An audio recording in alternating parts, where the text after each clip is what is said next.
Yeah. Good. Let's run it back. Welcome to the Tampa Bay Breakfast Club with your brother John. This is Kiana. And this program is being brought to you as part of the Image Project with Community Development and Training, aka See That. See that. And we would like to thank y'all for tuning in, helping us to redefine what's cool. What's good, y'all? What up? What's happening? What happening? What's happening? What up? It's Monday. Yeah. Monday. Is it Motivation Monday? Make it happen Monday? Money making Monday. Money making Money Monday? motivation. Move your mind Monday? Get up out bed. Monday. Wake up. Wake Wake up. up. Wake up. Wake up. Wake up. I need to give like Mr. Evans some coffee or something. You got Yeah. coffee? Is this your Yeah, he already got it. You stop, baby. Yeah, he Oh got no, you're not. Not quite juiced all the way up. Nah. Not fully Yes, charged. yes. If we had to give you a percentage, what would it be? 120. Oh 120. no, I done seen 120 and 150. If I had to give you a percentage right now, you're like 38%. 38%. You get 38% bars. Now you kind of waking up. I walked in here, your head like leaning over. He was on like 13 when I walked in. Oh, okay. He was on 13. Now he's on 38. Okay. Recharge your battery, He y'all. got a fast charger though. Recharge your battery. No, you recharge your That's the battery. message for the show, Oh, man. recharge. Well, go ahead. Send the message. Message to the people this morning. Recharge your battery. Believe that, right? So, okay, so you were on vacation. How was your vacation? Yeah, Yes. I was actually working. It wasn't a real vacation. Oh, So it was work. a work trip. Yeah. That's what's up. Hmm. How was your weekend? it was a good weekend. Okay.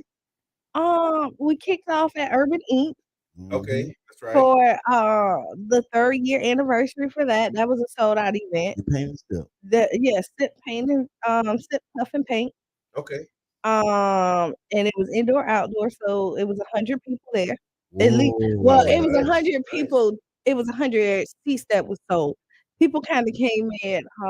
DJ Nephew did his thing Okay, on the ones and twos. Nicole did was hosting. So it was a lot of love, but yeah, so it was okay. great. Cold Wow. shell. Yeah, Okay, Good that's stuff. what's up. That's what's yeah, up. yeah, yeah. And then Saturday, what did I do Saturday? Oh, I hung out with my cousins Okay, on Saturday. on Saturday. That's what's up. So yes, and then Sunday I just kind of chilled. Cooked. I got lasagna at the house if y'all want some. Okay, Hey. alright. Loaded lasagna. Loaded. I was talking to y'all. Okay, right. Good morning, sweetie. My wife is on. I see that. Good morning to Sean. Jumping in. Double Dutch. Look, y'all like it, share it, spread the word, man. The Tampa Bay Breakfast Club is on. Okay, so how was your weekend? It was good. You know, my uncle Willie James passed, and so I had You go were out of town. here in Leesburg for the memorial service. But I mean, you know how that goes, right? When you get with family, even though it's a sad occasion, it's always a good occasion. And Mm-hmm. my family on my daddy's side, so I was able to connect and tap in with people I haven't seen in a long time. Mm-hmm. Because I know Reno talked about this. We used to talk about this a lot too, like the connection that we have with our mom's side It's different than your dad. than your dad's Cause side. yeah, like I have deep rooted connections with my mom. Yeah, same here. Like I'm really tapped in, plugged into I just know more of my people on my mama's side than I Yeah. do on my daddy's side. That's all. My daddy's birthday this weekend too. Okay, happy birthday, pops. But yes, why is that a thing? I mean, is that something? Is that something you deal with, Mr. Evans? Like, So you got connections rooted on your both sides of your I family. mean, yeah. Yeah. Okay. Yeah. it's the 38%. 42 now. I It's think. coming up. Like, in the show, y'all gonna say stop. Stop. You need to stop. Let's turn the knob down. Oh, so you know what I think? So maybe I'm wrong. So let's talk about this. So I think that because men are taught to not show emotions, Okay. and so like they're not over like, hey, I need to go see my dad. They y'all kind of separate the two a little bit. Well, If that makes sense, I may be I saying it kind of wrong, no, but I'll tell you my experience, right? okay, So, go ahead. So like with my pops, he moved from his family. So this is the other thing that I found this weekend. Mhm. So my grandma, my dad's mom, had him when she was really young. Mhm. And she was like one of the older siblings. Mhm. So my dad was older than a lot of his uncles. And that's who passed. One of my dad's uncles was like my great uncle. So my dad was born in 42. Uncle Willie James was born in 1948. And those other was born in like 45. Mhm. And so they kind of grew up together more like brothers Their sisters, yeah. than like uncle and nephew. Uh-huh. And so now, like a lot of their children, we the same age, Right. but they like my second cousins. That was kind of the No, I get it. I get it. we was having. And it just created this interesting dynamic, between us as family members. Because when they talk about, their cousin, my dad, he was like up there again. He was older than a lot of his brothers and sisters, and so, his uncles, and he moved away from home, and like we just didn't go back and visit Because men start their families Mhm. and kind of start doing their own tribe. Women never kind of lose those typically don't lose those connections. They go back home more. Yeah, they go back home more. Yeah, because we was all Leesburg, and so I remember going back to Leesburg, and we spent a lot of time at my grandma's house on my mama's side. Mhm. But we didn't spend a lot of time, like at my uncles and aunts' house. And that's how it was. Even though they was all there, they was all Right. not all of them, but some of them was in Leesburg as well. So, but it was just interesting how that all happened. So I don't think it was the way they was taught and raised. I don't think how my daddy was. I don't think that like it's something that you would still like, hey, you leave home and don't ever come back. It's just like, you know what? Like your man, suck it up. Like, don't cry. You know what I mean? It's one of those things that you don't talk about. You just kind of just kind of go and do, and then start to build their foundation for their house, and just kind of worry about their kind of like that. Suck it up, buttercup. Yeah, that's my thing. Suck it up, buttercup. Yeah, my pops, he was definitely big on immediate family, extended a little bit, but mostly, just us in the immediate circle. That's how it kind of was. And see, like my grandfather, so we hung out with his brother. He came in town, but he didn't live here. He lived like in Kentucky or somewhere like that when he passed away. And then my grandfather also passed away not knowing where his little sister was at. Wow. And so because they would end up being separated, when they're so my Aunt Betty found us like 2019. Okay, yeah, a few years ago. Yeah. She came down her and her husband, Uncle Ralph, came down, and she had an old letter that my aunt had wrote her. And she was at the her house, as a matter of fact, because she for a meeting there and just riding around and happened, and she would have found us earlier, but she wasn't quite sure of the address. You know how like mirrors or something? Yeah. Well, that's what's up. Shout out to family, man. Family is big. And they got like a book too. I gotta take a look at it. They got like a book with a tree and all that stuff in it. So we just gotta connect the dots again. My Aunt Lois, Mm-hmm. my Auntie Lois, there's 6 generations over there. Wow. Okay.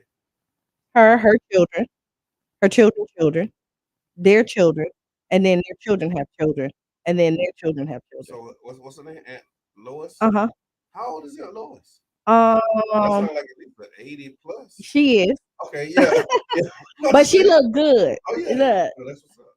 80. Yeah, that sounds like it. I'm looking forward to being, a great something. Yeah. So so there's a great over there. She has like 3 great grand. Yeah, because I think I'm a great uncle right now. The greatest. I'm a great uncle. Yeah, but I'm looking forward to being like a great. It's something about it. You know how like when you're younger, you don't want to embrace it. I never not want to. No, like you never wanted. Like I always like look forward to getting old. Once I realized I was going to get old, I was like, yeah. Like my wife, she used to say that. She was like, you need to make up your mind because like on my birthday, I will make myself older on my birthday. Good morning, Sierra. Look, there wasn't too many of us that got old, so You will make yourself old. I just, I pick a number and say I'm that age. Like okay, so like I'm always. Like I was in my 30s and I was like, yeah, I'm 40. Just turned 40. Just because I was like, you embraced it.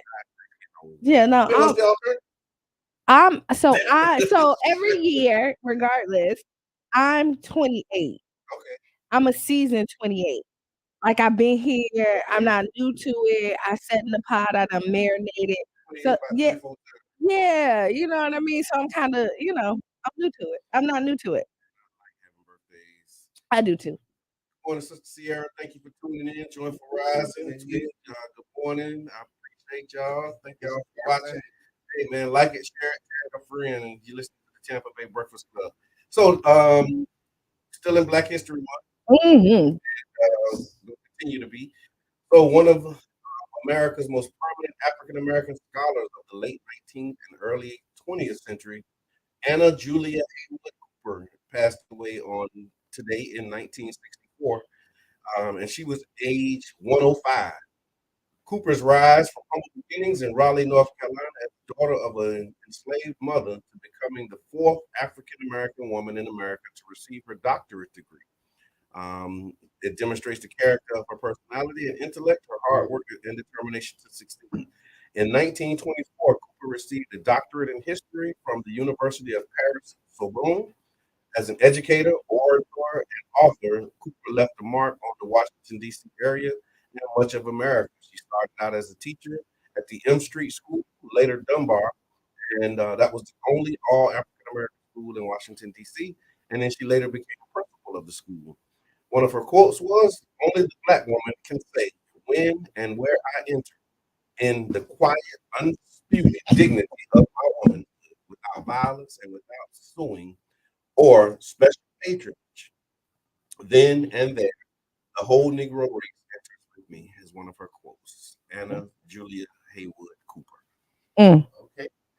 Yeah, Black History Fact. And if you can remember her name, Anna Julia Haywood Cooper, call in. Tell us what you learned about her. What did she do? And you can get some Ferg bucks. How about yes. That? We do Ferg bucks. Today is also no. Okay. You heard that? No brainer. No brainer. So it was a champion no brainer day coming out of Chicago. She created over 1,000 holidays. So that's a process for creating holidays, apparently. Okay. So she created over 1,000 holidays, and no brainer day is one of them. The day encourages people to stop overthinking things, criticizing themselves, and loosen up and unwind. Things are simple, and the multiple problems we face daily may have easy solutions if we stop stressing and take things easy. Okay. As it implies, no brainer means making choices that require very little thinking or effort. Today is National No Brainer Day. Keep it simple. Yes. Believe that. Yeah. So no brainer. Are you an overthinker? At times. Edmund, you overthink? So let me tell you. Really keep it simple. Yeah. Dead. So I'm gonna say we're back at the 13%. The charges, we're gonna have to wiggle a little. You know how? No. We're gonna have to wiggle. You know how like when your charger not really working and then you start to play with it, you take it out, put it back in, switch it around, do all of that, like wiggle it a little bit.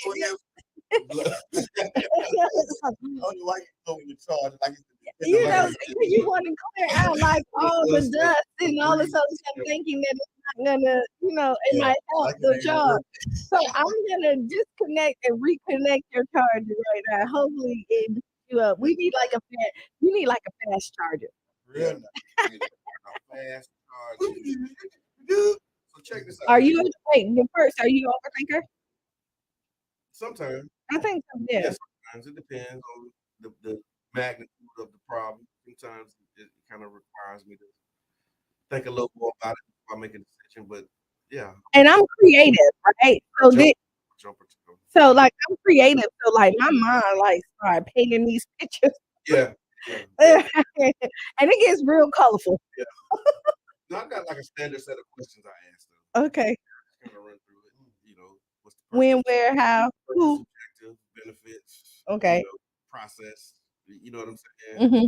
How we gonna do it? Who's gonna do it? Yeah, it's kind of like a who, what, where, when, and sometimes I think you can dive into the realm of overthinking, Sometimes.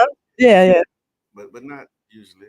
I try not to overthink it because a lot of times the way you paint that picture in your mind, especially when you're overthinking, um, Yeah. you make it worse than what it really is. You really do. And all of the stuff that you projecting that could happen or usually go wrong or something like it never really happened the way that you I agree. bad as you projected it. So yeah. But then sometimes you be right on the money. Yes, sometimes you be right on. Right. Yeah. Mhm. I think oversimplifying is just as dangerous as overcomplicating. I think so too. Yeah. I will agree. Like when you just kind of like, Let's go it down. is what it is. Okay. No thought at all. Yeah. You gotta give it some thought. So no, but that's what today is. Today is National No Brainer Day. So check this out, y'all. Did y'all hear about these Clearwater fire medics that declared a man dead? No. The deputy got there, they found out that he was still breathing. Wow. So glad you asked. The fire medics have been suspended for providing medical treatment while the county and Clearwater fire and rescue investigate. So two Clearwater fire medics, they were suspended for treating patients. They were suspended from treating patients while officials reviewed the report that they incorrectly declared a patient deceased and delayed his medical care. Well, at least that this time. Yeah, he was. So they received a call about 10 a.m. on February 15th after a man had suffered a cardiac arrest at a private residence in an unincorporated part of the county, and then they arrived. After the initial reports, the fire medics declared the man dead shortly after they arrived. Oh, No, how you said it. they declared the man dead shortly after they arrived. So The fire medic left after deputies with the Pinellas County Sheriff's Office arrived. The man was identified as 66-year-old Thomas Maxwell, according to the spokesman. One of the deputies noticed that the man was still breathing and called medical first responders. The crews were sent to the scene and arrived at 10:28. After which point they responded to the patient. He was taken to the hospital and remained there this week. Another part of the story was that the daughter of the man was telling the medics the whole time, "My dad is not dead." okay, so I'm gonna say those medics, whatever they was on, because you had come on, like yeah, and so maybe they needed to be recharged. They were kind of at a 2%. Yeah, maybe he had like a faint pulse or something. Or it was low, but They better be dead. they better dead. So I would say I believe in like giving people second chances, but I think they need to get a second chance at somebody else's job. Yeah, No, they glad. I'm glad they gave that man a second chance. Yeah, thank God that they did. You just said thank God they rechecked him. yeah, I'm telling you, man. Dang, Like, that's big. We could have been, man. yeah, and they saying like she was like literally screaming. I saw it on the news too. They was like she was like screaming to him, "He is not dead." Wow. And they was like, "Nah, he's gone." They was like, "The man was gone." That's hilarious. Crazy. Is it really? No, it's not hilarious. Well, I That's mean, crazy. honestly, if you're gonna make a mistake on me, like What? that's the one. Like say yeah, like it. Say that you ain't here. I mean, if there's gonna be a mistake, they didn't mess me up, still alive. Like they didn't kill me, Somebody else came and they didn't kill me. Oh man, yes they did, kind of though. Yeah. Yeah. They kind of did kill you. So you know my theory. Almost. You know what? So my theory goes out the window when people say, "How's your day?" and I be like, "I ain't read about myself in no obituary." Yeah. This guy probably would have if it wasn't for the Pinellas County sheriffs doing a recheck. But yeah, my wife said they need to go through CPR class and maybe some other classes they give. And I think that's what happened. So they said that the daughter was actually performing CPR when the medics arrived. And when they arrived, he took over for her, and she was telling him that he was still alive, and they basically declared him dead. Okay, so what do you think the discipline should be on this? What should the discipline be for declaring a man dead and he's not dead? Is this human error or is it just like? I think maybe looking at some of the other work, like this, definitely an investigation to check, see what happened. Oh no! Oh, Yeah, because this is worse. I don't want them to make this because just think that they could have like there might be more. declared somebody else dead that wasn't, and then they died because. Yeah, because they didn't get treatment. So should they lose their job? I don't know. The jury's still out. I think there's more information that need to be had. But yeah, something needs. So okay, so Angel say retraining is definitely needed. Tashawn say take classes. Yeah. So that means that they still would be working then. So it sounds like we So when we do the buddy system, would they have to start all the way over and this is on their permanent record? And that they, now they get this and they can't get a promotion for like over a year, something like that? Okay, Angel said no, I think they should keep their job. Okay. Yeah. I mean, yeah, but that's definitely if that ain't a teachable moment, you know what I'm saying? And then like you're gonna forever be the two guys who came out and said, that's the one who said the man was dead. Yeah. But I guess, once someone else come over another scandal, it overshadows what you did. Yeah, I guess something will come. But I think this was the statement from the chief. They said, upon notification of this incident, we immediately removed both the fire medics from their normal duties and discontinued their abilities to provide patient care. In conjunction with the county's medical director, this was what the statement from the chief said, on behalf of the city, I apologize for the actions and the inactions of our crew during this incident. We have strict policies and procedures in place that were not followed according to our preliminary review. These two did not perform to the standard of care that our citizens expect and deserve. We will address this incident swiftly. And yeah. So they got standards. They just weren't followed. They didn't follow the standards. Okay, it shows that our mic is off. Can they hear us on they still can hear us? Okay. Yeah. No, it's just a different one. We got a couple mics. Oh, okay. So see, look. See that? Yeah, look at that. Look at that. We high. We on, y'all. And so another one of the things too, did you see this thing about the train derailing? Yeah. Yeah. Thoughts on that, man?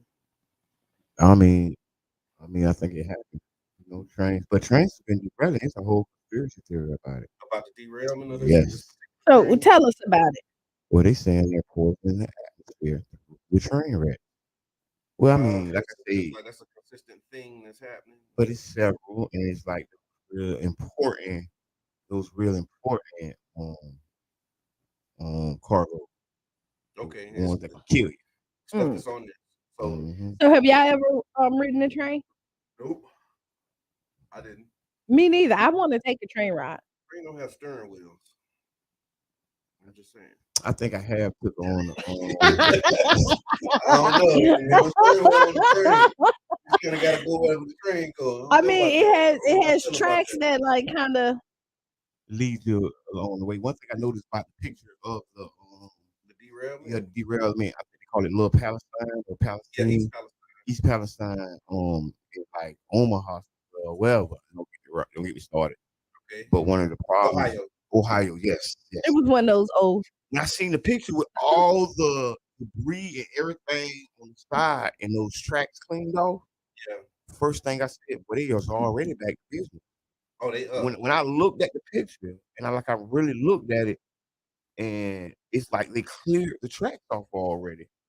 Right, all the debris is to the ride, and you can see that a train can slide right back. You get right back on track they and gonna handle fill the business. tracks. They gonna Oh, we're back to business. It's It's right back to usual. business. Okay. Right back to business. Pull that track right. And so it was a toxic laden train. They said Yep, in yep. Northern Ohio, and the EPA is saying that they got the Northern Southern is the train company. They have to pay for the cleanup. So the train derailed. It was East Palestine, Ohio, on February 3rd. It was carrying vinyl chloride and other potentially hazardous substances. Norfolk Southern is now facing multiple lawsuits on behalf of residents, many of whom were forced to evacuate their homes. Um, and they said that the EPA has the power to fine and sanction the firms over this environmental concerns. And Norfolk Southern said that they would pay for cleaning up the mess that they created and for the trauma inflicted on the community. Because I guess when it blew up, it was like a big deal when it exploded.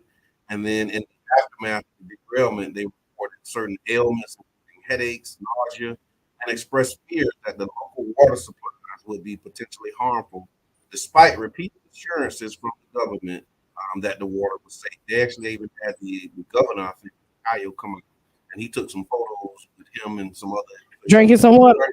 Yeah. Oh, no, they had some bottled water that they kind of told them. Allegedly. Allegedly. Yeah, we're not.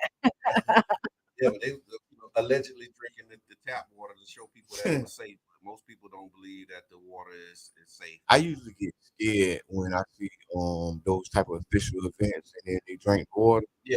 Yeah, it usually get out like moving. Yeah. Yeah. I get right back to the boy sitting in the chair, Yeah. shaking.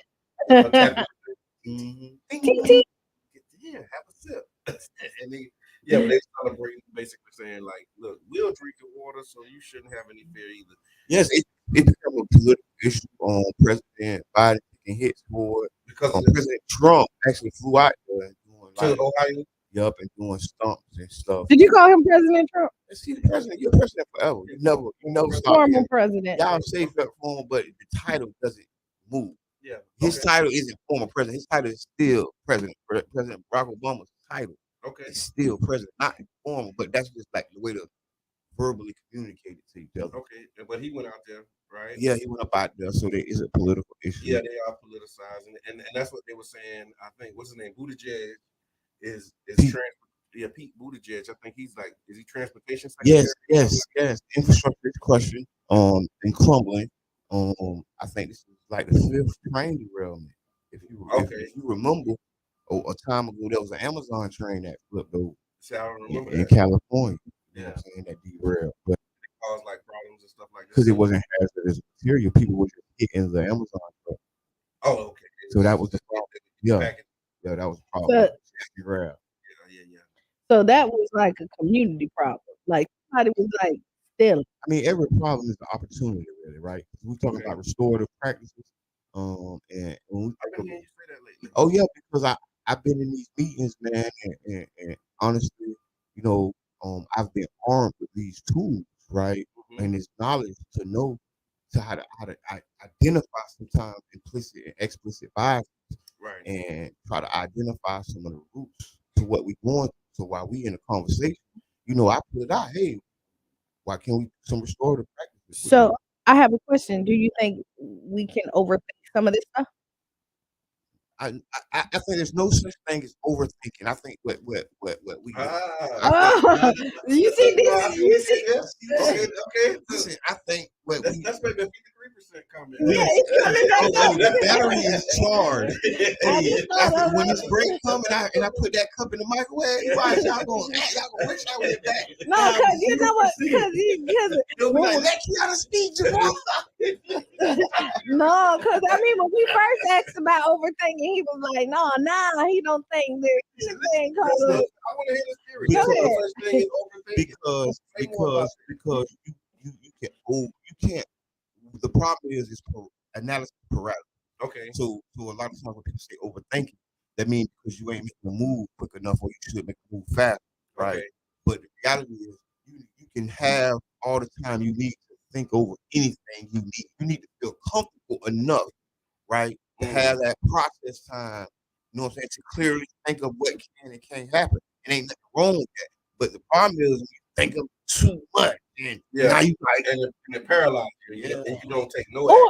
or not or even. the wrong act. I was gonna say, so there is Wrong act. overthinking because you could be like, we can always sitting up here, right? Mhm. And then like you glance and somebody else Why you sees. looking at me like that? Why you looking at me like that? That's That's overthinking. No, I know overthinking. what it was. You This know- morning when I combed my hair, I went to the left, and then so the left the front part curled down. But That's she- why you looking at me. That's just no, but That's overthinking. but overthinking would be like, see, he got a problem with me. Okay. You know what I Oh, yeah, mean? you Like, you know, overthinking. yeah. Like, I'm just saying, like, he looked at me sideways. But He that didn't is- speak when I that came is- in. Mind you, you was asleep. So I'm like, he ain't speak. I know I was asleep. I had shades on. This is just hypothetically, but now that you throwed it out See, now there, you overthinking. no, You Yes, sir. overthinking. I'm just giving it to you. You overthinking the whole thing. but you see how this goes? Yeah, but no, but it's just like a verbal way to communicate. Yeah. You know what I'm saying? It's like a term. When they say them terms, it's more of a term. Yeah, overthinking. Yeah, you overthink because you better overthink. Yeah. Underthink. Underthink. Man, If you're not overthinking, you underthinking. So right? what's the other side of it? I overstand. I overstand. Where's the happy medium? Yeah, Right? somewhere in the middle. Yeah. So- Would so you what- rather overthink or would you rather underthink? I would rather, I don't know. You are because- not underthink. No, because you an let me tell you why. It's because either one of them can be dangerous. Yeah, that's Either anything. one of, but So just That's think, don't Yeah. over, don't under. right. Just keep it right in the So middle. why we got Just the think. people? Listen, why we got the people over here and everybody's laughing because they're definitely laughing. Share the page. Go to the bottom. Share the page. Thank you for everybody who tagged someone in. Tag more people in for us, please. We appreciate it. Once you tag people, send the stars. Tell them my battery all the way up. Tell them Yeah, battery Jabbar charged. is now waking up. Let Like, them weigh in. What percentage y'all think, just based upon the observation? yeah. What percentage is I gave him 53. Oh yeah, I'm with you. Like, Listen, y'all, we is on an uptick, so Okay, just yeah, chill. so you see what happened was I took the charger out and re-put it back in, and then he started to go. No, It was a Nah, supercharger. you overthinking. Okay, and also we have the marathon. We're Yes. raising $2,000 from the Tampa Bay Breakfast Club. Yeah, Please donate. Don't be shy. Come on, man. Community Don't radio. don't overthink Don't this. overthink this. Don't overthink Today is this. National No Brainer Day. Yes, Those don't who just overthink tuning in, this. It's no brainer. Yeah. man. So let me tell you, nothing's too big and nothing's too small. Yeah. It's a this no is- brainer. Right. So go ahead. The donate button is up there. It's on the website. There's two. Okay, so let me explain. When you go to the website, Okay. is one donate for relief form. Really. Yeah. Pass that one. Keep going. Keep going down. Wait, hold on. The relief is important. No, We're wait. not just skipping the relief, but I hear what you're saying. We're going all the way down. Yeah. Wait. Don't confuse them. Yeah. Don't confuse it right now. No, I think we all know it's important. Yeah, It wouldn't be- exactly. It wouldn't be there if it wasn't important. Right, but that's not- just not what we push right. right now. So pass This is that. 30% people. This is for Yeah. all our 30%. So go down, That's and then there's Yeah, he got- another he got donate 60. button. He's back. Up on his fast.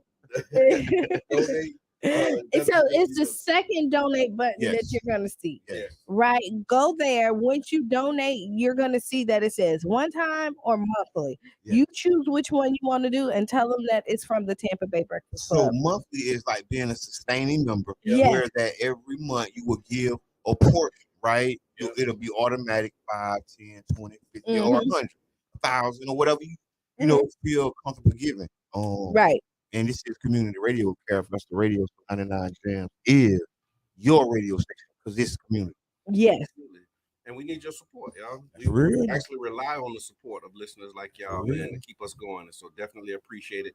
Help us reach the $2,000 for our marathon drive. I want to say this too. We move forward as we making these community announcements. So I've been talking about it and we'll continue to talk about it until the expiration date. So there's a new flight training scholarship available at Yes. Albert Whitney Airport. Friends of Albert Whitney Airport are now offering flight training scholarships for youth in the area ages 16 to 24. The scholarships will help committed young flight students in that age range achieve their private pilot rating, which is the first big step in an aviation career. Wow. The fundamental goal is to increase participation in aviation by young students from underrepresented groups in St. Petersburg. To that end, the new flight training scholarships are aimed at primarily high school students with an emphasis on reaching students who may not have considered aviation as a viable career. Basically, students who ain't thought about it. Hey, Trying to think about it. I want to say this. When I see you talking about it, it's very important because we're not in aviation in any large numbers.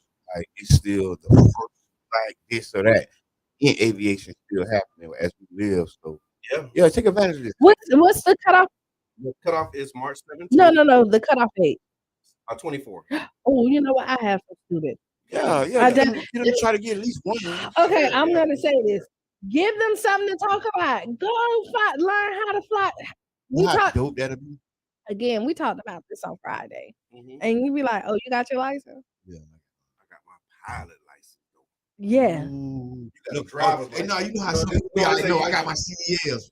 Okay, yeah. First I got my DL. DL. Now I got my CDL. Yeah. Now we're trying to get the aviation license. Yeah, you got Shout out to the Tampa Bay Breakfast Club, Carol Fester Radio. So all the guys, if you're looking at like something good, like something dope to kind of put you above everybody else, you go, girl, I can take you on a flight. Ladies and gentlemen, right? This is the ultimate flex. This is the aviation flex. Yeah, it is. And it says they also have some are specifically for female or minority students. So they also looking for women and girls who are historically underrepresented in aviation. I wonder my 2-0. Science That's dope. Yes, you are. Just a couple of days. Yeah, you your birthday just passed. No, I'm just saying for the minority and the women, because they didn't say like, you know. No, what you can do? What? You can prorate your age, not underrate, but you can take it back. Or you can just go to love4awa.com and see what the criteria is. And so it's love the number 4awa.com. I know there is. If I'm not mistaken. If I'm not mistaken, there is a cap where you can like start aviation. No, no cap. You sure? No cap. No, I'm sure. Are you sure? It's a no cap industry. It's a no cap industry. I don't know. No. I don't know. You don't know, but I know you. Thank you for checking in. Big shout out to Super Dave and the Four Horsemen DJs. Elements of hip hop is happening at Urban Drinkery. Big shout out to Urban Drinkery coming in. Powerhouse event. Yes. And Elements of Hip Hop is I think it's only second or third part 2 and 3. Okay. And it was super dope listening to the MCs, the lyrics. There was one brother out there so good. This boy was spitting bars so hard. It was like, oh man, is he really doing that? Is he lip syncing? His battery was on 100%. His battery was on 100%. He was fully charged. He came out fully charged. We talk about Element of Hip Hop. They are fully charged. And you know, we're gonna be at Urban Drinkery on Friday. Look, Urban is. I just got this in the text. It says you're cordially invited to the African American Heritage Association Black History Month Social. It's on Tuesday, February 28th from 6 to 9. Guess what? Urban Drinkery. There you go. Listen, it's the new hot spot, right? There's a 2184 9th Avenue South. There's a couple of hot spots, and Urban Drinkery is definitely one. Before we go to our next set, I want to say big shout out to the Tampa Bay Black Art and Film Festival. Oh yeah, that happened this weekend. Yes, we had the closing event last night. That's why I'm kind of powered down because we were powered up all night long. Big shouts out to Francis Cumberbatch. Big shouts out to Debbie Yachty Garrett, Richard Gill. You know, the whole team, all the energy and love. Big shouts out to Miss Denise, everybody, Miss Blue, Mama Blue. Right. Everybody that's helping. Not your kind of grandma. Yeah, she's very nice. But this was an amazing event. I actually debuted my first photojournalist show. Well, actually we previewed it. We had a couple pieces. It was a hit. Photojournalism. Yeah, so I take pictures. Remember, I've been taking pictures for the last 12. I met you. Yeah, a lot of people don't know. A lot of people don't know I met Brother John, on the job. Helping, volunteering, doing work in the community. And I actually taking pictures and doing video then. Yeah. So for the last 10, 12 years, I've probably taken nothing short of a few thousand pictures in our community. Community like special things. There's things going on and things that happen where there was nobody with a camera there. But you know what I mean? And sometimes I came down with some good images, and so to really put these images out. The one city, two different worlds. This is St. Petersburg. It was a preview. Okay. It was a beautiful thing. Big shots out to everybody that came through and showed love, all the way from Chicago, from Mississippi. We had people from Canada. Like, this was no cap. Sitting here talking to these people and like, whoa, how did you end up here? Right. Because y'all doing the work. Yeah. You're doing the work. You're doing, like, I mean, y'all are trailblazers. So y'all are doing it. Y'all are dream work, right? Dream makers. Thank you. Dream makers. And so y'all making dreams come true. And so, like, how do you eat an elephant? They say one bite at a time. Thank you. We've been serving elephant all weekend. Right. We've been serving elephant all weekend. I'm gonna say this again. He's back. That's at least a 75 right there. That's a 78% right there.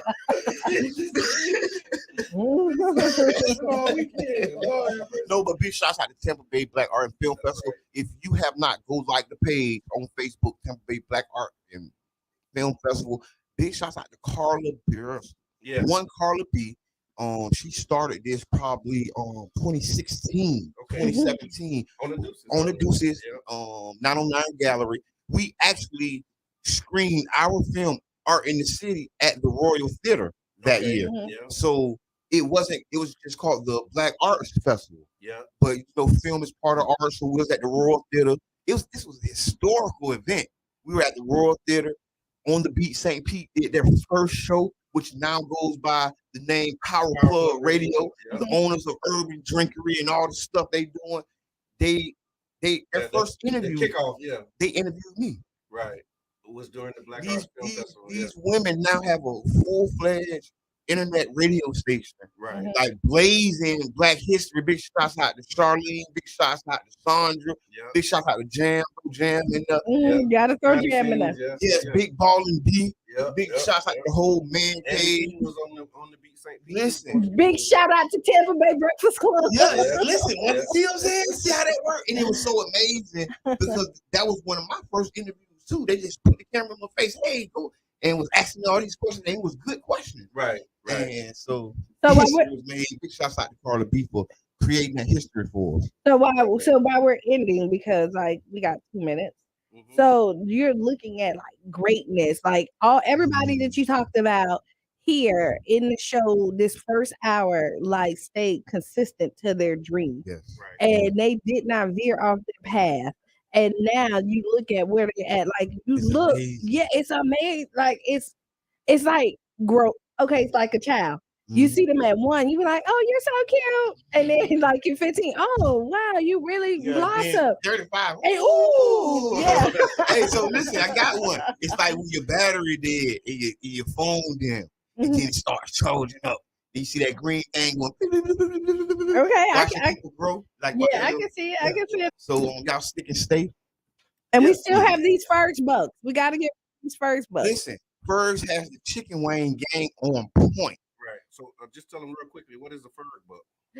You spend the money at Fergs. Yeah, that's it. These are actually dollars that you can go to Fergs and get you some wings. Fergs wings. I said Fergs wings. There you have it. Y'all. Right. So look, we're gonna take a quick break. We're gonna be back about 7 minutes after the hour. And Jams, you're gonna hear a little bit of news for those who are on the radio. For those who are online, you're gonna learn about Tampa Bay Breakfast Club and how we started. So y'all stick around for it. We'll be right back with more right here on 99 Jams. The Bird. The Bird. That you didn't want to land. Hello, I'm Gabe Ortiz, and this is WEDU Arts Plus. Essentially left Based Northern out of Ireland St. Pete, in the Tampa single Bay market, Breakfast the European Club is Union a morning single radio market show for goods, but about of course, hip-hop the life Unionist and urban committee culture. felt that Meet the somehow made hosts who the inform British and got empower checks their now listeners. coming on goods from GB into Northern Ireland. So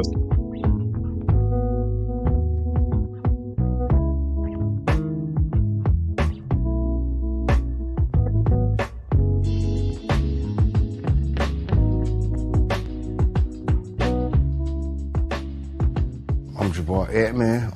I go by Mr. Edman. My role, I'm a host and I'm co-founder. My name is Brother John Muhammad. Your Brother John, yourbrotherjohn.com. And my role on the Tampa Bay Breakfast Club is host or co-host. I just go by Kiana. Sometimes you may hear the guys call me Q. I may say Q just depending on my personality that day. And I'm the female of the crew. All right, I think I keep balance when you look at the Tampa Bay Breakfast Club. So that's my role. And I'm Bruce Moore Jr. A lot of people do know Bruce Moore Jr., obviously being born and raised here and going to school here, but there's many more people that know Reno. St. Peter's small, and so the good things and bad things that come with a small city, you know, everybody knowing each other, of course, would be one of the pluses. My neighbors were not only just my neighbors, they became my family. Trying to put that back now, like really getting back to a place where we know our neighbors and we look out for each other. There was a St. Pete that existed, you know, south of Central, and then there was another St. Pete that existed north of Central and downtown. It was a struggle then, and I think it's still, you know, somewhat a struggle for Black people in the city of St. Pete. Even with every step of progress we make, it's still a struggle to, you know, implement that progress. Did y'all hear about the weed college, the first cannabis college in Orlando? Talk to him, Sean Soprano. No, yeah, I've been looking at it. This is serious, y'all. Over a year ago. If you got the charges, go and get the degrees, King. You got years of experience, man. It ain't like you come into a classroom with no data. Elon Musk said that a drug dealer knows how to manage and run a business better. I can't believe that. The real facts, man. I'm all about education. But what I'm saying is that we carry this industry on our backs. The way we started the Tampa Bay Breakfast Club, Jabbar approached me about what could we do, how can we do something together, and then an opportunity to promote Amendment 4. Amendment 4 is the, you know, voting rights restoration to returning citizens. We were able to negotiate a deal where we got like 30 minutes on the radio at 99 Jams to talk about, you know, Amendment 4 and other local, you know, policies.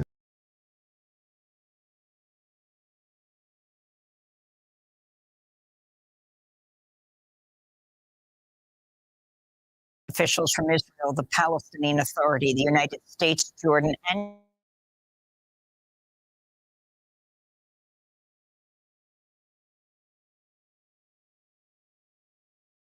to returning citizens. We were able to negotiate a deal where we got like 30 minutes on the radio at 99 Jams to talk about, you know, Amendment 4 and other local, you know, policies and politics. Enjoyed it, so we started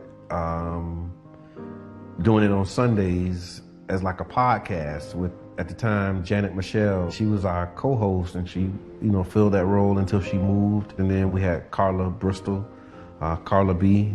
She came in for a season. And then Reno was behind the scenes. He was always present because we did organizing together, so he'd come and hang out. And then the things that he was saying off camera was like, man, we might as well just have you on the show. The negative thoughts that you is thinking about right now, or any particular subject, y'all, just flip it. Turn problems into opportunities. Problems are opportunities, man. Big shouts out to Sean Soprano, man. Real deal, man. We on the jump board together right now. Just being around people and clearly always talking, I just felt like at least learn something. So as you see that you're not going to shut up, you can have substance to your conversation and not just be labeled somebody who just love to talk. Really being informative, looking to give the information that isn't readily available in our community. Multiple meteorologists can look at the same data and come up with a different forecast. And so now you take those models, take that data and say, okay, based upon all of that, absolutely, you might be in between here and there, and that's my know I'm saying speech. Most recently, after Carla B, you know, transitioned out and went to do other things as well, Kiana, we invited Kiana. I've been working with the guys for a while outside of this, and they called me to interview. And when I came in to interview that Sunday, after the show, they was like, hey, you need to be a part of the show. And I was like, okay. I look at it almost like a band and the instruments, but it's just the instrument that we're using is our voices. My voice is already kind of squeaky. I know my voice can get squeakier. You have to have your radio voice on. And have that vocal control. I talk lower when I need to calm it down. And when I'm very passionate about it, I slow it down and because I want you to understand what I'm saying. What's good for the geese is good for the gander. So if you keep it secrets, just know that she can too. Okay, hey, see that's why Kiana, that's why you need it on the Tampa Bay Breakfast Club. You feel? So you gonna even things out. You know what I'm saying? I was just joking. You know what I'm saying? We just understand power, you know, and in terms of people's attention, you know, because it costs. People's attention costs. That's why it's called pay attention. We want to present local information right up there with, you know, the trending topics. One thing that's a common denominator with all of us is that we're all passionate about our people. For me, what you take from me is that I'm real and I'm passionate about the growth of our people. The overall goal, I would say, is to have a more informed community. Around electoral politics, around health, around equity. It's about the mission of connecting the dots and closing the gaps, inspiring people to see what's possible, you know, and trying to be an example. You know, I don't know if that's a good thing or a bad thing sometimes, but you know, you do the best that you can with what you have, and you pray that others will be inspired to join in. For more info, visit cdatcenter.org/Tampa Bay Breakfast Club.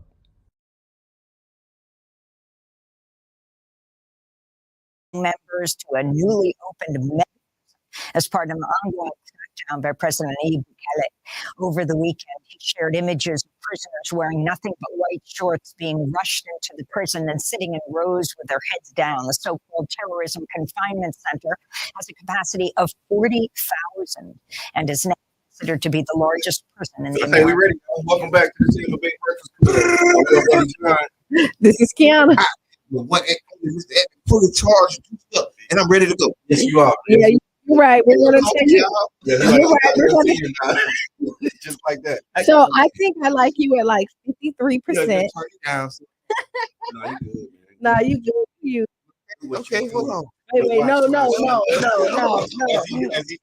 In sugar packets. No, don't do you. No. Hold on. We loading up, y'all. So this program is being brought to you as part of the New Image Project of the Community Development and Training Center, aka CDAT. See that. We would like to thank y'all for tuning in, helping us to redefine what. Yeah, that's what we doing now. Yeah, that's what we doing. So talking about redefining what's cool, talking about New Image Project. The fans, I saw this. I'm trying to find it. Let me find this. The fans that love us, not the fans that love us. Fans bash Ciara for making a new song about girls that don't need a man when she is happily married. So let me tell you, she's a happily married woman. So, and I'm glad we're coming to this, right? Okay. And I'm not going to speak first on this, but I'm going to just interject. So no, you speaking first. But I'm going to no, this ain't speak first. I'm going to let you speak first, but I'm just interject. And my interjection is that Plies also made a video about his mama, who's a fiercely independent woman. She raised him. He gave her props to raise him. Said he loves his mama, and then he entered into the conversation that they be having of when she say, "Oh, I'm a strong woman. I don't need no man. I don't need no man talking to me any kind of way. I don't need no man. I can do it all myself." So Plies' whole speech was simply saying, "Hey, mom, the people who set this thing up set it up for a team. They set it up for him and a her, or he and a she, or however you want to put your group together." Yeah. And it's meant for us to work together and be together. And don't be so independent. Don't be so fiercely independent that you're single and you're alone trying to do a team sport on your own. Okay. You know what I'm saying? Team sport on your own, but because you're so strong, you figure that you can carry it. So it's my interjection about the strong superwoman. We love superwoman. Yeah, I think you got a little ahead of me, but that's all right. Because here's what I want to do. Let me tell you. Let me tell the people who might not know or might not have heard about this story. So they call her a hip hop artist too, by the way, in this article. It's like Ciara R&B, hip hop. She like that Mary J type R&B though, like that hip hop with yeah. Most of them like with Mary J. Don't she got bars? She be rapping. Not really, but okay. Okay, yeah. So artist Ciara, she's under fire after she teased the new single called "For the Girls." The lyrics encourage women to be independent and not to look for a man for anything, but fans can't help but notice that Ciara has been happily married for years. How you know this happy? Right? Social media, right? You don't know how her independent life is with Russell Crowe, Russell Wilson. You know what I'm saying? Because she came off a hardcore relationship with Future. Yeah. And then her and Future was a high popular. They was all over TV. And then her and Russell got together. So she might be independent still. She might be doing anything. Yeah, and then the other part for me is like, what other art form besides hip hop do you expect the people who to actually live the life that they're rapping about and singing about? Preaching. We were just talking about I'm gonna get to my pulpit section, my church section, but the church, the pastor. Okay, we look for the pastor. But that's not necessarily an art form. I'm talking about entertainment. These are entertainers. Have you ever seen? I'm talking about preacher on Sunday in the South. So is it's an art. Is he entertaining? Yeah, a good preacher is entertaining. Okay, and so I'm not taking nothing away from. So can we frame it in industries? Yeah. So when we talk about the entertainment the industry, faith industry has a form of entertainment to it. So in the entertainment industry that we was thinking of when we talked about the New Image Project. So we won't have a preacher part of the New Image Project? Yeah. We could, but that ain't what I'm talking about in this moment. In this moment, I'm talking about like country western singers. Yes. Like, do they expect them to be going through what they sing about? Oh yeah. Or like the blues singers, like you got people They who do. sing the blues. Anyway, so when you look you at expect for the man who's singing about his dog. This is the expert. You expect for the man who's singing about his dog. Leaving with his dog. So music connects with people, right? No. We gonna cancel that song. If you sing about your woman cheating in the country, they don't got that pressure. No, they do. They still have that pressure as well. Like when you look at music connects to people. This is why music is universal across the board. Like you don't have to understand the language to understand music. Okay. Right? And then I did not interrupt you at all. You asked I did. Got what you asked for. I did. This what you wanted. Keep going. I actually said 53. Okay. I said 53. I got you. Go ahead. But no, but yeah, and then people go through different stuff, heartbreaks. So when you listen to country and you talking about Tennessee whiskey, you know what I mean? You heard that song before. I think I have, yeah. You know what I mean? It was like, yo, until you came in, I was down and out. So people think that when you write these music, it's a glimpse in your life. When Beyonce dropped her album and was talking about cheating, everybody's like, oh, Jay-Z cheating.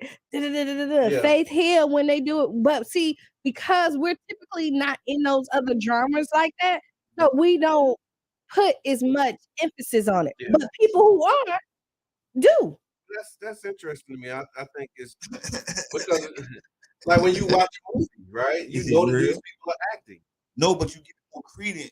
Know that they're on the stunt, right? So, like, when you but have see, so like Tom Cruise. You have a Tom Cruise. Y'all see him hanging out the plane, and you know he's really hanging out that plane. Okay, you take to that cat a little better. Like when you know, what's the black dude with the karate? Wesley Snipes. Okay. Well, you know Wesley Snipes really punching and kicking these people. Yeah. It takes what you're doing to another level. And I'm going to give you an example with Milli Vanilli. Okay, so here you go. Found out Milli Vanilli wasn't really singing. It ended their career. Well, it did. So they wasn't performing. It's the maximum. I'm talking about the content. Okay, so here you go. Like the lyrics. This is the difference from actors and singers. Actors play a character. And singers are playing. No, but in mine, people don't see singers or like wait, hold. But this is but even if it's not, that's who she is every day of the day. Actors change their names, their characters. Prince? Yeah, that was his name. No, yeah, and you. So is Marvin Sapp name really Marvin Sapp? That doesn't matter. See, no. Like you have entertainers that are playing characters. Right, they do, but they're constantly, they do not switch their role. When you are a singer, you do not switch your role. You gotta call them. Does that make sense to you? My callers think you saving us. No. Straighten this out. That's no problem. Paula, how you doing? Good morning, y'all. How y'all doing? Good morning, Yuli. I just on that subject, y'all. So I guess they feel like they're being deceived because Sierra married, but that's the same way like the dude Rico Suave. Everybody thought he was a ladies' man till they found out he was gay. Okay. You see what I'm saying? So and then somebody else might have wrote the song, so that might have been how that person was feeling. But you just an entertainer that sang the song. You just an R&B artist that sang the song. You didn't write the song. You didn't do nothing. That song was just written for you to sing. It would be like uncharacteristic to be thinking they living that life when their job is to sing a song that maybe somebody else wrote. They're performing. They are performing. They're performing. Yeah. And that's the other part of it. Like, So what other genre do we have that demand you to live the life that you actually singing about? Rap. That's what I'm But saying. I'm just saying, when I say all genre music, they have that because Faith Hill is always gonna be Faith Hill, right? And Diddy, even though he changed his name, always in that character. When you look at Wesley Snipes, he done been Blade. He done been, Brown. He done been so many different characters. So, no, you expect that character to sell drugs. If you're a good actor, then you buy into what they're saying. But Beyonce is Beyonce, so you think that is the character throughout her life. She doesn't switch. So you expect her to. That's what people But just think about it. When you connect to her, you think that she's telling, like you know her. That's her friend. That is true, but in your mind, regardless, that is a persona of who she is. So let me say this. So since we talked about Sierra, I will say as a woman, I think the worst thing that happened to Black women was the independent woman. Okay. What? This is a whole show. We're gonna put a pin in it. Black women was the independent woman. And they see that was a strategy. But go ahead. But I think the independent woman, I think that we are strong, but and we have to do what we need to do and we're resilient. But as far as being an independent woman, I don't want to be a woman that has to do what people are supposed to do, right? And I say this all the time, like God don't make no mistakes. You have 2 eyes, you have 2 nostrils, you got 2 lips, you got 2 ears. We are supposed to go in pairs. All them 2 make a team. Right. And so when you take away part of the partner, take away that other, you take away part of the team, and then there's stuff that you cannot do because you don't have a partner or it's not done at its top. Because so yeah, I think, and this is Kiana speaking, and y'all can backlash me later if you want, but I'm still gonna stand with this, is that independent woman, it was crippling to the Black community. We will talk about it more on Wednesday. Yeah. This is powerful because I've never verbally heard you say that. Like that kind of made me feel like that. But because you say it so much about relationships and stuff. So, but the reality is there is a program that has been set to make us spiritually independent because it's easier to rule an oppressed person or people when they're divided. Right. The division makes the team weaker. So splitting us by our relationships and by those pairs, having women on hood and houses and saying that daddy can't live in the house. Which is so, and again, that's almost ripping the family apart. That ain't, no, that's not almost. It is ripping the family apart. Yeah. So if you want a society to thrive and you want a family to thrive, why would you separate them? And if you want them off of housing and HUD and everything, why won't you put them together so then they can build a foundation and get out? So. And then what happened is you make this independent woman because you strip the man out of the household and said that she can't be in there. Now she has to work double hard to get out of this hole that she's already in and then have to raise these kids without a man in the household because you don't want him to be in there. Yeah. So it's like basically the genius of it is like if you know that you're playing a team sport, and you can win if you got a stronger team. The person who can break up the team They put themselves at an advantage. A good coach tells you not to let your opponent get in your head. And I will tell you this. So let me back to Sierra. So just thought about that. Yeah. No, I thought about schools. I thought about what we talked about churches, and they all in our head. Listen, don't let the other team get in your head. Now I'm gonna say this: Sierra cannot win because when Sierra was no. Would you listen? No, she can't win with the fans because when she was giving advice on how to get a husband, everybody bashed her about that. Now that she's telling you to be, she did because she was just saying like you don't need to act like this. Like she was just kind of giving telling her the secret to her. You know, back down. Yeah. Come on, calm down. And then you know they bashed her about that, and now that she's and however the case may be, and she did the other side of the pancake. They bashed her for that. Now she giving you what you want your back. You can't please everybody, Sierra. Just do the music you want to do. It's entertainment. Somebody gonna love the independent woman. Somebody ain't. Yeah. And it said that some of the fans are supporting Sierra. Those who are supporting her and explaining that this song is dedicated to her. So she basically dedicated that song to herself. She was younger, single mom, met her current husband. They claim that the song will help single mothers feel confident while they look for a husband who will help them raise their family. However, the lyrics are pretty clear. This is for the girls that don't need no man. This is for the girls who's in love with themselves. These types of songs have a bigger impact on our culture than we sometimes like to admit. Are we overthinking? No. I'm just asking. Because that's why we have to understand that it's set to a real program, right? And we have to be vigilant about what program we put in us because that's how they get in your head. Right. So I'm going to say this. When the last time you heard Sierra song on the radio? No, new songs. No, I guess it's new. No, but no. When the last time you heard a Sierra new song hit the radio wave on a consistent basis? This is bigger than Sierra. Sierra is right now is just a symbol. You didn't answer the question. That's what I'm saying. I don't listen to the radio. I listen to classical music. That's what I'm trying to say. Your question was rhetorical. Like it wasn't really. No, I'm just saying. No, I'm asking. No, we don't listen to Sierra. No one will listen to Sierra. Know it. That's why I said it was rhetorical. No, I was putting it out there because Sierra music ain't hit the airwaves. Sierra has influence. Everybody has a certain realm or world.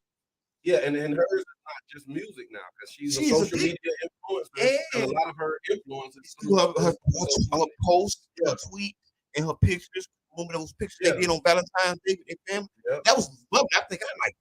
Right. So her celebrity status is bigger than connected to her music. Yeah, but we're talking about her music, and then what I'm saying is that no. But so what I'm saying, right. Okay. So what I'm saying is her music is not penetrating the industry. I'm not. These are facts. Like these are like you look at this. Little boy. No, I'm not trying to. She ain't on the radio. She can say whatever you want. No, that's not what I'm saying. They kind of sounded like that. Okay, well, if you love Sierra. I don't dislike Sierra. Y'all really let Sierra. Somebody called in. I'm just saying is that, like, honestly, we're going to be talking about this today, and then we're going to forget about it tomorrow. We're going to talk about Wednesday. We're going to talk about independent women, and we're going to post it. I'll put it on the comments so people can talk about it ahead of time because we really need to start discussing this. Okay. So, and I think I saw it worded this way on one of those things like, is being called a strong independent woman a compliment? And we'll put that. That'll be the topic for Wednesday. And I have a whole dissertation on it, right? And I'm ready to deliver. Okay. For those who would like to hear Mr. Edmonds' presentation, y'all tune in to What's on Your Mind Wednesday. Because it's still going to be on his mind. Maybe not. Maybe not. Let's just ask Kiana real quick. Okay. Have the scoop, but okay, go ahead. So ask Kiana. A man has 2 children. Mhm. He teaches the boy to use the condom if he has sex. He teaches the girl not to have sex. What are your thoughts on that? Wow. Terrible. I mean, honestly, you have to teach them both. The mama teach the daughter. Why does the father have to teach the daughter? Because the father is the one teaching. I mean, if he's gonna take on the role, I respect it. I just had to no, this is what I'm saying. If the parents agree that hey, the mother's gonna do, but if the dad already stepped in the role and said, hey, you don't have, so that means he's already took responsibility for the sex conversation. And then any dad is gonna tell his daughter, I don't know what he should do or what he shouldn't do. I'm gonna tell you what he probably ain't gonna do is tell his daughter about having sex, especially like you're gonna be like, no, don't do it. Like I mean, you know reality, but as a father, you're not gonna like and promote and encourage your daughter in no way, shape, or form. So, and I'm gonna tell you this: it's a large percent of fathers, not all. A large some dads don't fathers. leave, but I know some fathers who like really tell them give what to do, how to do their it. daughters, and I think that really give their daughters the point blank game. Yeah, right. I mean, I was straight up with my daughters too, but like it was always don't do it for me. And then my wife, do it. I guess that's the whole point of the 2-parent household and being able to have that balance because my wife can get balance to it. Because if you come and ask me, don't you do it? But you only have girls. Yeah. Wow. So you didn't have to tell a guy, a son, like. But if I did, I'd probably be like this guy. Just like well, I'll say you talking about this guy. But no, that's a power. power. He teaches his boy to use condom if he has sex, and he teaches his girls not to have sex. Wow. But then you said, but you want me you set your girls up for failure. You got both. How you handle it? I'm like this guy. Just like this guy. Listen, you know what I'm saying? But you So said I've been blessed with parents, baby mother, right? Mm-hmm. That kind of like really swing hard for her daughters. You know what I'm saying? Okay. So yeah. But I'm just saying, that was your conversation is don't do it. Don't you do it? But you set I don't know what to do. So I this don't know what to do. first of all, you set your daughters up for failure. Now, if the mama come and clean, But but the mothers can. But if you're having the conversation, because we're talking about the fathers, okay. And then it should be really a blanket conversation at this point. Like in our house. Right. Here we go. Like if you're gonna have the sex conversation, hey, you want to be safe. You don't want to give it up to anybody who don't mean anything to you. You want to say so wait, don't give it up to anybody who don't mean anything to you. But I mean, this is what happened to like don't give it up till you get married. Like you don't have that conversation. Well, let's don't give it up. So how do you want to say? how But do did you you somebody who means something to so you? Like, at 15. At 13. Oh man, let's pull the So cover back. let's pull. So I mean, this is reality of it. You want to tell your kids like, yo, I want you to wait till you get married. You want to promote that as much as you can, right? Then you start negotiating but you do. Because it may happen, but if you have to, but you want them to be prepared for life, and then for you to be in the bubble and say, "Hey, they're gonna." I was a teen mom. Mm-hmm. You know what I mean? My mom told me not to have sex till I get married. I said, "Okay." You know what I mean? No. Okay, all right, I got you. No, I get it. You know what I mean? Like, no, I was a teen mom. Yeah. A matter of fact, my best friend, we've been best friends since we were 2 years old. Her parents I promise you, told me the story. Just said that he don't trust me and Shaquan. Okay. They just said that because we were sitting in the living room having a talk about saving yourself till you get married. They was giving us rings. Promise ring. About keeping your virginity. I was pregnant. Already. At the time when they was having yes. Took a promise ring already. Oh. You know, but this is when that's a real reality. So this is the thing. Okay. When you have this conversation, you have to put life in here and put yourself back where you was at. Yeah. Once puberty set in, there's urges that regardless of that you can only do so much. And the best thing you could do for your kids is give them the real and be honest about what happens. And like when I was a teen mom, and part of the conversation that I had with Cheyenne, and thank God she wasn't a teen mom. is that because I made bad decisions, even though I love you dearly, you had to suffer some of the consequences for the decisions that I made. But I heard you say that, right? I get Cheyenne, a national recording artist, a consummate professional. You know what I'm saying? And I hear you say that I made mistakes, but was that mistake really that bad? You actually made some very good decisions throughout that scenario. And you raised a beautiful, smart daughter, right? I hear that pregnancy. Come on, you know how many people was pregnant at 16? Right, but I want to tell you, You get what I'm saying? It's the stigma that's being put on our women, and then it's causing a whole bunch of abortions, causing people to feel bad about themselves when they do it, and it's like a double-edged sword because honestly, like B1 Bow Wow, puberty hits at that age. right? Nature says, "Hey, it's that time." Right, You get what I'm it saying? does. And so when this is why I say you have to set your kids up for reality.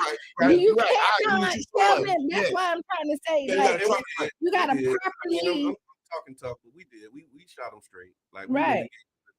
really, but it was more upsetting what the expectation is. Like, let's start here. But if you then Right, you please want. stay. I used to. Like, if you really want to make me the happiest father ever, then you do this. Right. But if you do not do that, make sure you do this. Make sure you do this. Make sure you do this. You know, You what I'm know, saying? like I used to because all the kids hung out in my house, right? I'm You already everybody's told mom, that, yeah. right? I used to pull up like STDs and put them on the computer, right? And then they'll walk. I'm like, oh, what's that? That's what happened if you have sex. Like I used She to. got a scared straight. She got a scared straight going on with all the kids coming You on. know what I mean? Like this is what happens when you have unprotected sex. This is when you sleep. You know, Yeah. so these are things that I gave them, but it was a blanket, regardless if you were boy or girl, because it affects you the same. Yes. You know what I mean? Let's So say this. go ahead. You want to read some comments? I take some. So Yubi says maybe they are two different ages. Yep, that's That is true. Yeah, you be thinking like I was thinking that. My wife said fathers have a lot of power and say in the conversation. A lot of daughters value their father's opinion. They do. So I want to say this, y'all, and this is a very important conversation we're having. We're just the outskirts of the conversation, but as you go deeper, because some of the highest new HIV rates in the Black community are young ladies. Yeah. Right? That's I'm gonna go ahead and stare it in the eye. And it's probably because we're having these conversations with our sons and not our daughters, right? Yeah. Maybe, right? Because it may be a lot Or of we factors. having it in a way like what you said, where we setting them up for failure. Because Yeah. Just looking at the lay of the land, very few people are going to listen to that. Don't have sex. Till you get married. Till you get married, and even that don't have like they might listen People to ain't more. never listen to that. So let's stare it right in the eye. Come on, Sway. But you know, the people who Sway, how listen, you I'm think gonna world's say, made? no. Everybody was married when they got them babies. No, it wasn't. But I That ain't will how the tell world you. got here. Yeah. So what happened? But I think it wasn't. It just wasn't accepted. That's religious It dogma. wasn't accepted. Though. You can say that, but there's a lot of people born out of wedlock. Yeah, History no, I forever. get that. But it was a lot of young marriages too. That's what A lot of people married. That was it. A lot of people got married at Because 14 and they got 15. caught having sex before marriage. Okay, I can dig that. That's how they started the shotgun wedding. Okay. My daughter pregnant, and You got the shotgun. and Yeah. you're And not the daddy got going to the be a shotgun. disgrace to my family. So they got married. Because that was shotgun. I thought shotgun just made it happen real fast. No, but that's it was like shotgun was like okay, you just because the father shotgun would was take. like okay, what y'all gonna do? Right. So what happened is, wow. So just think, what That's happened is you hilarious. get your daughter, somebody get their daughter pregnant. The father find out, and they was like, "Oh no, you finna not disgrace my family." He take the shotgun and bring it, and be like, "What you gonna? You finna marry or you finna die today?" But listen, this is the issue we've been dealing with in this society for a very long time, and that we take harder on ourselves. But like I say, we do have a rising epidemic as far as those HIV and those STD rates, and we got to have these conversations probably at a younger age, younger than we think we have to. That's kind of the debate in school right now, right? What's Charlene or somebody? But I'm saying that when you say having the conversation at a younger age, that's when you start getting into the conversation about what you want taught in your children's school. Like, But should they be talking about at school though? At what age do you teach about sex. That's a crutch, right? Because we're talking about parents. Okay, right? Because one of the things I think we already have overcompensated with schools. We think the schools, we feel schools should do way more than they probably really should do. I agree. Right? And we don't have we're trying to take some accountability off parents, and we need to lay some more on the parents. So if in a perfect world, they work hand in hand together. Right? Whatever you learn in school, you're supposed to go home and your parents is supposed to enhance it. Like the parents should not just, if school is just teaching your children, you're doing them a disservice. Absolutely. Right? And so, I mean, we all grew up with sex education in elementary and it went on up. I remember you signed. Yes, fourth. No, they didn't. No. 4th and 5th grade. They started. Okay. What school you went to? Bear Creek. Private. No, I went to Bear Creek. I went to Bear Creek Elementary. That's a public-private partnership. No. Sex education, maybe like it was might have basic. been like 7th grade. No, it was so. No, I ain't gonna lie. I was in advanced classes, so I think I got it at like 6th grade. Okay. You know what I'm saying? I remember having the permission slip. She was in the 7th grade class. Yeah, something like that. 6 and a half. Yeah. So I remember getting the permission slip. You know, they getting it signed or to have this conversation. And so 5th grade, Short Acres. The first thing came to my mind. But you know, it just tell you how the men, women's bodies work. You know, and so like an anatomy conversation. right, but that was your first sex ed conversation. Anatomy, formalized. Yeah, that's what like you had older cousins. They was talking. But listen, was that proper? See, that's what they kicking. That's the can they kicking right now. Yeah. Right. What's that? Yeah. What is proper and what's improper, especially when you're talking about now, you know, different genders. Yeah. You know, same sex situations. Yeah. So people trying to find a spot that's comfortable. So I'm gonna say this to you. Like in our days, it was pretty straightforward. It was, you know, man, woman, boy, girl. But now the times have changed. When you talk about sex, you're talking about, you know, LGBTQ plus and all of this thing. And I think that's when they start stepping in, saying, "Okay, let's wait." So, we had this. But I can't. You can't. It's for me. And this is for me. It's that like you can't open that can of worms and then leave half of it untalked about. Like you can't be an advocate for something and not for the other. It's like the yin and yang. You can't say let them be who they are, but then do not address the issues that may come with it because kids are having sex at school. You said they get suspended. Yep. All this stuff is happening. Yeah, you gotta be confronted. And then you gotta confront. Like you can't confront half of the problem and then ignore the rest of it. Oh no, they can't. No, you can't do it. Yeah, call in. Give us your thoughts. Yes, 727-637-2416. Join the conversation. We're talking about a man who has 2 children. He teaches the boy to use a condom if he has sex. He teaches the girl not to have sex at all. And we want to know what your thoughts are. But I will say it's age related.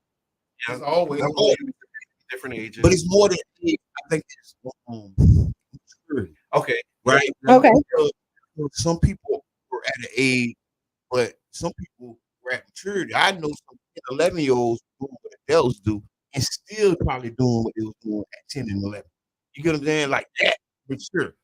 So you have to know your children. You got to know, you got to know who you're dealing with, what the child has been through, what the child has seen. Well, I would, right. Some people, you know, it's so ingredients. Your relationship. Yes, and you got to talk to them your understanding and reach them a certain way so because of what they did. I will tell you this: it don't matter who you are. Mother Nature kicks in, right? It doesn't matter. Hello. Good morning. Good morning. Grand Rising. It's Shonda. Hey. It's Shonda. So I wanted to chime in on that because as a parent of boys, well, I have an older boy and girls. It is a different structure because boys boys you're a little bit more lenient with because a boy's gonna be a boy regardless. See, that's what they say. Your little girl, you're gonna want to protect your little girl. So basically, you're gonna make sure there's quote unquote no sex, no nothing. You know what I'm saying? Being that my son is 23, I still don't want him to do anything. But if he is, that's what he's doing. You know what I'm saying? But at the end of the day, I want him to make sure he's protected. No, I got Thank you. you. Hey, I'm with a whole lot. Look, So I'm gonna say, can I say this right quick? Go ahead. And this is why it's more important for you because if a baby comes in a situation, the baby's going home with the mother. Yeah. Right? At a teen, most times it is. Sometimes in a but I get it. yeah. Go ahead. And so you know what? So the person that it impacts more Mother is the mother. And then we get the less. That life ain't fair. Life ain't fair. Because I hear you. And it impacts mother tremendously because she carries But the we baby. don't prescribe to all, right? But, We but don't. no, I get that because I mean you have like guys who man, I got a baby on the way. Listen, and it changed. But we talk about mother's baby, dad's baby. So that's real. Sharonda said that have to raise the flag. I got another flag. Just one of the things she said, a boy is going to be a boy regardless. Ooh, what is that? What? A boy is going to be a boy regardless. But here's the thing: so when we talk about boys, like and protecting our children, we're protecting our daughters from boys that we know are going to be boys regardless. And so how about on the boys so we don't have to protect our daughters as much? Okay, let me say this. We gotta do that. You gotta raise guys that your daughter's not gonna, you know what I mean? That's not right. So how about if we raise our sons to know that that's somebody's daughter? You should. And you're going to be somebody's father too at some point. If you like really having that conversation. I talk about this all. It's not just in the moment. Like, but this is the problem. It's not a problem, but this is the fact that went up. Like as David said, you know what I'm saying? His son 23, and you want to make sure they safe, but like he has bad 23. Well, I'm asking you what's he doing? Yeah. Right?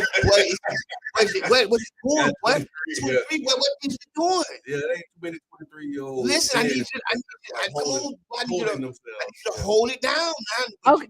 Just sidebar real quick. We still got these Ferg books. $20. Somebody tell us anything you know. Just call it Black History. No, and tell us somebody famous here in for Black History. You get 20. This is the last day of it. So please, because we want to get 20 minutes. One more day. But we're not gonna be here. Yeah, no, I got it. So get this Ferg book. Yeah, please.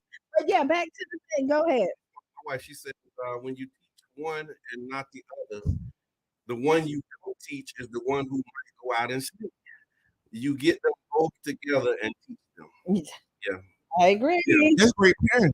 Yeah. Hey, you pick and choose. Caller. Hello. Caller, are you there? Hello. Hey, how you doing? Yes. Give us your name. What's on your Good mind? morning. This is Dr. Jordan. Hey, how you calling, doing? and I'm listening to your comments.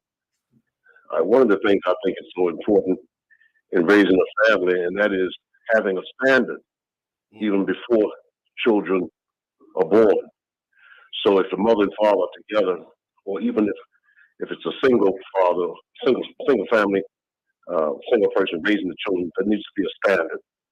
And if the standard is there and you follow the standard, then I think that's going to solve a whole lot of problems. My daddy used to say an ounce of prevention is worth a pound of cure. And for many African American families, the Bible or the Word of God is the standard. And so, the Bible says to raise up a child in the way he should go. In order to raise a child in the way they should go, the parents need to know what that way is. And so, no matter what the child thinks in the home, if the child is taught what the real way is, if the child is taught what the standard is, then it's going to be left up to the child, no matter how old the child is, which way the child goes. So I'm talking about the standard rather than the way we just want to do our own thing and what does the society say and how did Joe raise his house. But if we have a standard, I believe is the word of God, then all of us are left with a decision as to which way we're going to go. I agree. Thank you for that, Dr. Jordan. I appreciate you calling in and introducing that, because that's what we were talking about earlier is how you set that standard and those expectations, right? Mm-hmm. And I think that's what we talk about disappointment. Disappointment is rooted in expectation. Mm-hmm. And so if you're, in this case, like a double standard, right? Like one, it's okay to do it if you take these precautions. You're telling the other one not to do it at all. That's the double standard. And then the crazy part is you need both of them to do it. Oh, yeah. You can't. One can't do it without the other. Yeah. Okay. Wow. Yeah. So you set the standard for all across the board. Like this is what you need to. You can't prepare one without the other, and think that it's going to be okay for one and not the other. Mm. You know. Mm-hmm. Yeah. So another comment from my wife. She says, then or if your daughter gets pregnant, then you're going to be saying she should have or could have, but you didn't. Now you're upset. Right. But yeah, and then I think also that conversation about what you shouldn't do and you're telling them not to do it. I think my wife might have put it in here too. You setting up a situation for them to start sneaking and feeling like they come to you when they want to do it, because like you've already not to. So now it's like kind of the Adam and Eve in the garden scenario. Like you told them don't touch that tree. They're like, why not? And then in this case, it could be the son that you told it's all right. You have a condom, so he coming up saying, "Hey, I know what your daddy told you." But you're safe. And then so you really got to be careful with it. But I also believe in not just saying because I'm your mother or just because. I believe in giving roadmaps and and showing, painting a picture. So once you start to go down the path that I asked you not to go through, you'll start to see the stop signs and the red lights that I prepared you for. And then that may stop you from continuing. Right. Like I mean, that's if everything works. You want to hopefully trigger something, but as you know what I'm saying, I'm a more of a prevention person. So I really want you to listen while I'm telling you. Don't go through it. Don't bump your head and say, "Oh, I bumped my head," and then I gotta say, "I told you." Yeah, you know what I'm saying. And I'm learning not to say that, right? I told you so. Yeah, yeah. But like I say, I don't do it as I'm smart and I know. I do it as like a status check. Yeah, right. I do it just like as a reminder. This is an update, my guy. You know what I'm saying? I ain't saying this and that, but let's review what we talked about and what happened and what didn't happen. Right. And did I tell you or did I not tell you? Right. Or did you right away? You know what I'm saying? And it's not like because I was talking about this with Reno. You know what I'm saying? Like no, because that's an ego. But I'm like in my mindset, I agree 10,000%. But then there's another side of that pancake. Well, we have to be able to assess the information we're giving each other. Right. We have to be emotionalist and be able to take the opinion or the advice or the critique and use it and then not be in our feelings because you keep telling me you told me so. Right? But you can't. I agree with you, and I think we're kind of saying the same thing. Is that when you assess? So if I say, "Hey, Jabbar, don't go to Lake McGorry because it's dangerous out there," and you be like, "What's so that you want me to tell you is that as soon as you hit that red light, somebody gonna hit you, right? And on your way there." The police is going to pull you over. And then you get to that red light before you get there, somebody hit you. That's going to make you like, oh, wait, hold on. Do I want to get stopped by the police? Yeah. And it may make you turn around. Yeah. Instead of you just saying, hey, don't do it because you want somebody to listen. So when you want somebody to listen, you got to tell them. Yeah. And here's I guess the ideal scene, like, especially when you're dealing with your children. Yeah. You would like to have them have that experience as less as possible. Right. Right. So it's like, okay, yeah, I know. Like what you want to do is establish the pattern of like them being able to trust what you tell them is right. And not too late. That's what that's all about. Yeah, you just want them to establish the pattern. Like, okay, yeah, like 9 times out of 10, what my parents told me I should have listened to. So what you do is you start listening more than you don't listen. Yeah. Right. That's the goal. And so you gotta, as a parent, you want to keep talking, you want to keep telling them, and you also want to remind them every now and then, like, yeah, remember we talked about that. And you want to have a safe space where your kids feel like, and still do, because I know, like, I used to be like, listen, I don't care how mad I get, you're still my child, and I'm still gonna have your best interest. Let me help you. Yeah. You know what I mean? Let me be upset, but I'm gonna help you. I can't help you if you don't talk to me. And you made me think of something real important. Safe spaces have to be maintained in every conversation. Yeah. Right? Yeah. That space becomes to get less and less safe in some people's mind because of some things we say.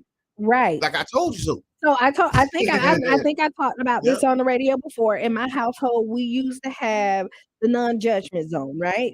And so it was a jar, and so we would write down things, throw it in there, and then we'll pick a day of the week. We're having a good day, and we pull it out and we read it. Nobody's upset. We don't take it personal, but these are issues that need to be, hashed out. That's good parenting. That's a good tool. Yep. You know what I mean? Yeah. So, like, if you're mad at me, and like one of the things, like when Shane got older, she told me like I talked at her and not to her.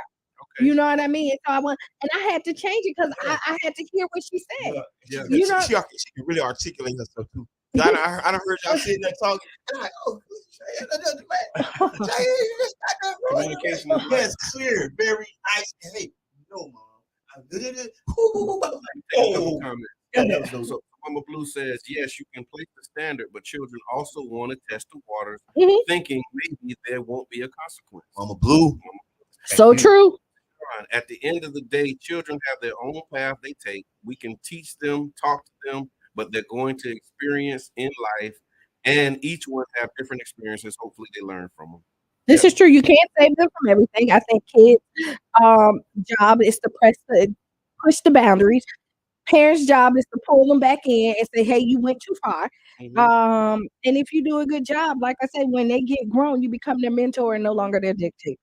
So check this out. So there was actually a case here, still talking about children and families. So there's a fetus of a jailed pregnant woman. The lawyer says the baby was illegally detained. So, Miami lawyer for a pregnant woman currently in Miami jail is arguing that the woman's unborn baby was illegally imprisoned and that the fetus's incarceration is a violation of his constitutional rights according to court documents. Basically, now I ain't gonna even base it. I'm gonna go in and read it. It says in the court petition, hold on. Ooh, this is heavy, right? So yeah, I got to basically. Yeah, basically. So basically, what's happening is the mother was in an overcrowded Uber. They said got into an argument with somebody, shot that person in the thing. When she shot the person, she was 7 weeks pregnant. Now she's in prison. She's like 7 months pregnant, and the lawyers are arguing that the baby, her unborn child, has been illegally detained, and that they're arguing that the baby should be released. In a moment, and because the baby's not getting the proper care that the child needs, being locked up. And this is going into like another one of the. It's really one of them cases around when does life start and when does your individually begin. And so that's kind of what the shot is. But it says that she was 6 weeks pregnant at the time. So she probably didn't know she was pregnant. In the fear of an unborn child. Stop it, because she probably didn't even know she was pregnant at 6 weeks. Yeah. Ooh, okay, no, I got that. But it says during that time, the lawyer claims that officials failed to take her to her scheduled prenatal appointments and refused to provide her with the required prenatal vitamins and nutritional supplements. Respondents have knowingly neglected to have unborn child. That's what they're calling the plaintiff. Respondents have knowingly neglected to have unborn child transported to the OBGYN to provide medically necessary care and treatment, commonly referred to as prenatal care. That's according to the court documents. They also claim that she was left in a transport van with no air conditioning for an extended period of time, 100-degree temperatures. They also argue that the lawyers have expressed clear intent to recognize the unborn child as a human being and saying that the unborn child is unnecessarily being detained. So this feels like a Supreme Court. It feels like it has a chance to make a president, right? Because there's plenty of even Tupac was born in prison. His mama was pregnant. So this is really a game changer as far as I'm concerned. So if it goes through. I'm gonna say I feel about this, and y'all might about somebody breaks in your house and they get cut, and then they sue you. Okay. That's how I feel about this. A little different. Because But- this is two lives. It is because if she was pregnant and God forbid something happened to her and she was murdered, the murderer would be charged with both murders. They wouldn't be charged with just killing the mother. They'd be charged with killing the child. as But well. is she not getting any prenatal care? I don't know. Because she still has to go to the doctors. I mean, just depending on what he had. Oh, it's Florida. So in But Florida, listen, probably ain't the same. She probably is because they are advocates for keeping children. They don't even want you to. They don't want you to have abortions here. It's That's why historic. That's why this case is. But it's historic for people or women to be under taken care of while pregnant.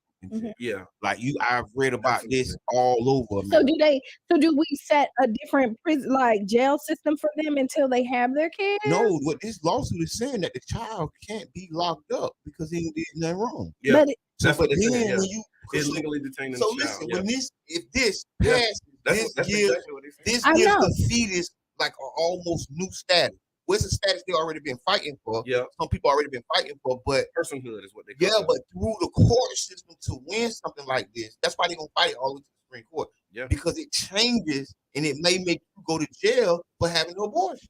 Yeah. Right. This is what I'm gonna say. This is gonna flip. This is gonna make It's big. it. Yeah, it's a big It's deal. if you push this narrative, then you take the rights of a woman to decide what she's gonna do with her body.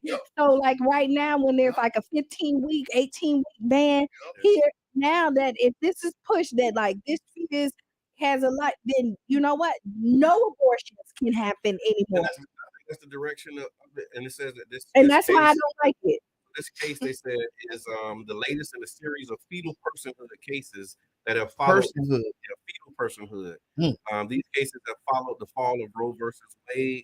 Earlier this year, Virginia legislature filed a bill allowing the fetus to count as a passenger in a high occupancy vehicle or in high occupancy lanes. So, like in the carpool lanes, they're counting fetuses now as a part of the carpool. Also, in August, in Georgia, state officials decided that unborn babies could be claimed as dependents in Georgia. So if you have an unborn baby, you can actually claim that.